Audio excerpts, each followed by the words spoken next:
A woman lives with her husband for 50 years, until one day the Secret Service reveals who he really was. Bob and Marie were a very happy couple who had spent over 50 years together. They had lived a very normal life since their marriage, but after 50 years, they couldn't imagine that everything would change for them. One day, Marie was in her kitchen when she heard someone knocking on her front door. She wasn't expecting anyone, so she went to see who was there. When Marie opened the door, she was greeted by a group of policemen who forced their way into her house. The policemen passed her and went upstairs to fetch her husband Bob, who was lying in bed. They immediately asked her husband what his name was, and when he replied, Bob Benson, they said, "No, sir, tell us your real first name." Marie wasn't expecting this question at all. Suddenly, she heard a sound from the front door. She was disappointed. She heard her husband whisper something, and that's when they handcuffed her. Marie was totally bewildered and didn't understand what was happening, and she certainly didn't think that her husband was actually a criminal, but when she found out the real reason for his arrest, she was going to be shocked for the rest of her life.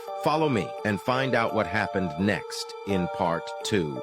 A woman lives with her husband for 50 years, until one day, the Secret Service reveals who he really is. Part 2. As I told you in Part 1, Bob had just been handcuffed by police officers in front of his wife. Without his understanding, in tears, she asked her husband to confess why the police were arresting him. Bob was forced to confess to his partner that he had committed a crime when he was younger, before they met. After being sentenced to over 10 years in prison, his wife, who was still in love, waited for him. They continued their life as before, and his wife loved him forever, despite his delinquent past.